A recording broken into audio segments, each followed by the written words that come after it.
Hello అండి అందరికీ ఇవాల్టి వీడియోలో నేను ఇన్విజిబుల్గా ఈజీ వేలో ఎలా థ్రెడ్ పైపింగ్ చేసుకోవచ్చు అనేది చూపిస్తున్నాను. పై వైపు కానీ అలాగే లోపల వైపు కానీ ఎక్కడ కూడా స్టిచ్ అనేది ఖర్చులు అనేవి కనబడకుండా ఈజీ వేలో ఎలా స్టిచ్ చేసుకోవచ్చో ఫాస్ట్గా చూపించేస్తున్నాను. ఒక 3 minutes వీడియో అయితే పెడుతున్నాను. లాంగ్ వీడియోస్ అయితే అస్సలు సజెషన్ అవ్వట్లేదు. ఈ శారీ అయితే కస్టమర్ స్టిచ్చింగ్ కోసం ఇచ్చారు. స్పేర్గా తీసుకున్నారు. బ్లౌజ్ అండ్ శారీస్ సపరేట్ వచ్చి సెట్ చేసి తీసుకున్నారు.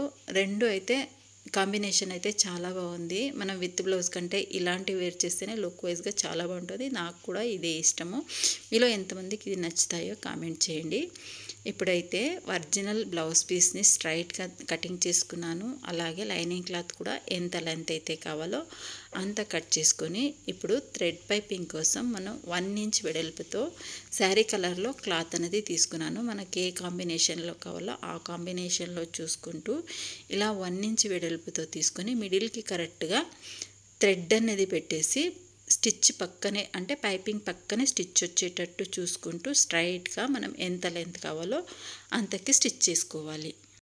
ఇలా స్టిచ్ చేసుకున్న తర్వాత ఎక్స్ట్రా క్లాత్ మొత్తం కట్ చేసేయండి. మనం స్టిచ్కి ఎంతైతే కావాలో ఒక 1/2 inch అంత వెడల్పుతో క్లాత్ వదులుకొని మిగతా ఎక్స్ట్రా క్లాత్ మొత్తం కట్ చేసేసేయండి. ఇప్పుడు లైనింగ్ ఉంటుంది కదా, లైనింగ్ని రివర్స్ చేసి పైపింగ్ అన్నది పై వైపున ఉండాలి, లైనింగ్ వైపు ఉండాలి. కింద వైపుకి ఖర్చు అనేది ఉండేటట్టు చూసుకుంటూ మనం స్టిచ్ వేసుకున్నాం కదా, దాని పక్కనే కుట్టు అనేది రావాలి. స్ట్రైట్గా మనం ఎంత లెంత్ అయితే కావాలో అదే విధంగా మొత్తం స్టిచ్చింగ్ చేసుకోవాలి. మీకు ఇంకా క్లియర్గా అర్థం అవ్వాలి అంటే ఫుల్ స్క్రీన్లో చూడండి, క్లియర్గా అర్థమవుతుంది. ఇలా స్టిచ్ చేసుకున్న తర్వాత బ్లౌజ్ పీస్ ఉంటుంది కదా, బ్లౌజ్ పీస్ స్ట్రైట్గా వేసుకోవాలి. లైనింగ్ అనేది రివర్స్ చేసుకోవాలి.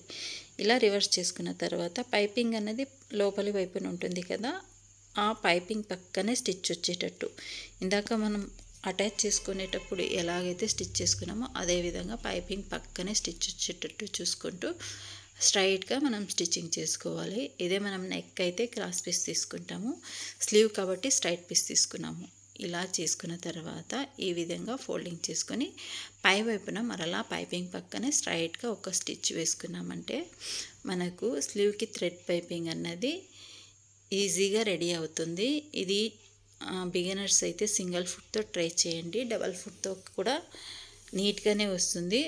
మనకు అలవాటు అయ్యేంత వరకు సింగిల్ ఫుట్తోనే స్టిచ్ చేసుకోవచ్చు. చూడండి, ఇలా స్టిచ్ చేసుకున్నారంటే మనకు బ్యాక్ కానీ ఫ్రంట్ కానీ ఎక్కడ మనకు స్టిచ్ అనేది కనబడదు. ఇప్పుడు దాదాపు అందరూ థ్రెడ్ పైపింగే లైక్ చేస్తున్నారు. డిజైన్ బ్లౌజెస్ కానీ మనం ప్లెయిన్ బ్లౌజెస్ కానీ అన్నిటికీ థ్రెడ్ పైపింగే అడుగుతున్నారు కస్టమర్స్. స్టార్టింగ్లోనే ఇలా థ్రెడ్ పైపింగ్ చేసుకోవడం నేర్చుకున్నారంటే కస్టమర్స్ కూడా పెరుగుతారు. స్లీవ్కి కాబట్టి స్ట్రైట్ పీస్ తీసుకున్నాము. క్లాత్ అయితే మనం నెక్ రౌండ్ నెక్కి అలాగే డిజైన్స్ నెక్కి ఇదే వెడల్పుతో 1 inch వెడల్పుతో క్రాస్గా తీసుకోవాలి. చూడండి, ఎక్కడ కూడా మాకు ఖర్చులు అనేది కనబడదు, నీట్ ఫినిషింగ్తో వస్తుంది. ఇది ఇన్విజిబుల్గా కాకుండా పై వైపు నుంచి కూడా స్టిచ్చింగ్ చేసుకోవచ్చు. అయితే ఇన్విజిబుల్గా పెట్టుకుంటే ఇంకా నీట్ ఫినిషింగ్తో వస్తుంది. ఇంతే ఫ్రెండ్స్ ఇవాల్టి video. Thank you for watching.